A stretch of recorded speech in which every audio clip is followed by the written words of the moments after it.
பவித்ரா அவர்கள் சரிகமபா முடிஞ்சதுக்கப்புறம் கார் வாங்க போறாங்க அப்படிங்கிற மாதிரியான செய்திகள் தான் இப்போ சோசியல் மீடியால பயங்கர வைரலா போய்க்கிட்டு இருக்கு. அது என்ன அப்படிங்கிற கம்ப்ளீட் டீட்டெயில தான் இந்த ஒரு வீடியோல நம்ம பார்க்க போறோம். சரிகமபா நிகழ்ச்சியின் மூலியமா ரசிகர்கள் மத்தியில மிகப்பெரிய ஒரு வரவேற்பை பவித்ரா பெற்றிருக்காங்க. இந்த சீசனோட டைட்டில் வின்னர் ஆவாங்கன்னு நம்ம எல்லாருமே நினைச்சிட்டு இருந்தோம். ஆனா இந்த சீசன்ல அவங்க 4th பிளேஸ் தான் வந்திருந்தாங்க. பவித்ரா அவர்களுக்கு பீப்புள்ஸ் ஃபேவரட் அப்படிங்கிற அவார்டும் கொடுத்திருந்தாங்க. அது மட்டும் இல்லாம தங்க பிஸ்கட்டும் பார்த்தீங்கன்னா அவங்களுக்கு கொடுத்திருந்தாங்க.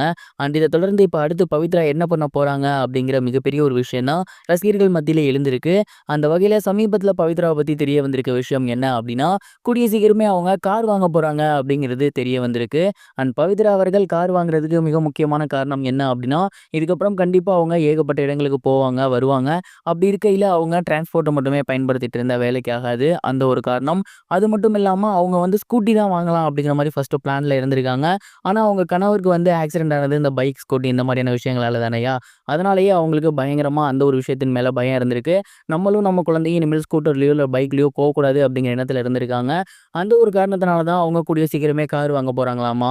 ரொம்ப பெரிய ஆடம்பர கார் அப்படிங்கிற மாதிரிலாம் இல்லாம ரொம்பவே சிம்பிளான ஒரு கார் தான் வந்து அவங்க வாங்க போறாங்க. அண்ட் இப்போதைக்கு அவங்களுக்கு சரிகமபா நிகழ்ச்சியின் மூலியமா வந்திருக்கக்கூடிய தொகை இருக்கு இல்லையா, அந்த ஒரு தொகையில ஒரு சதவீதத்தை தான் இவங்க கார் வாங்க பயன்படுத்த போறாங்க. ரொம்ப ரொம்ப சிம்பிளாவும் அதே நேரம் அவங்க ஃபேமிலி மெம்பர்ஸ் போயிட்டு வரதுக்கு கம்ஃபர்டபுளாகவும் இருக்கக்கூடிய ஒரு காரை தான் அவங்க வாங்க போறாங்களாமா. அண்ட் இந்த ஒரு நியூஸ் தான் இப்போ சோசியல் மீடியால பயங்கர வைரலா போய்க்கிட்டு இருக்கு. கண்டிப்பா பவித்ரா அவர்களுக்கு கார் அப்படிங்கிறது இதுக்கப்புறம் ரொம்ப ரொம்ப யூஸ் ஆகும். ஏன்னா இதுக்கப்புறம் அவங்க வந்து தமிழ்நாட தாண்டி வெளியில போறப்ப ஃப்ளைட் யூஸ் பண்ணிப்பாங்க. பட் தமிழ்நாட்டுக்குள்ள அவங்க எங்க போகணும்னாலுமே கார் அப்படிங்கிறது அவங்களுக்கு ரொம்ப ரொம்ப யூஸ்ஃபுல்லா இருக்கும்.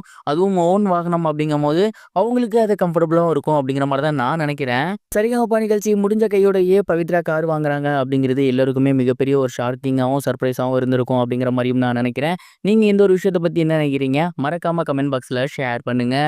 இது ஒரு புறம் இருக்க, ஆக்ட்ரஸ் சமந்தா இன்னைக்கு மேரேஜ் பண்ணிட்டாங்க அப்படிங்கிற ஒரு மிகப்பெரிய விஷயம் தான் இப்போ சோசியல் மீடியா ஃபுல்லாவே பயங்கர வைரலா போய்கிட்டு இருக்கு. தமிழ் மற்றும் தெலுங்கு சினிமால முன்னணி ஹீரோயினா சமந்தா அவர்கள் இருந்து வந்துட்டு இருக்காங்க. தெலுங்கு நடிகர் நாக சைதன்யாவை மேரேஜ் பண்ணியிருந்தாங்க. அதுக்கப்புறம் அது டிவோர்ஸ்ல முடிஞ்சிருந்துச்சு.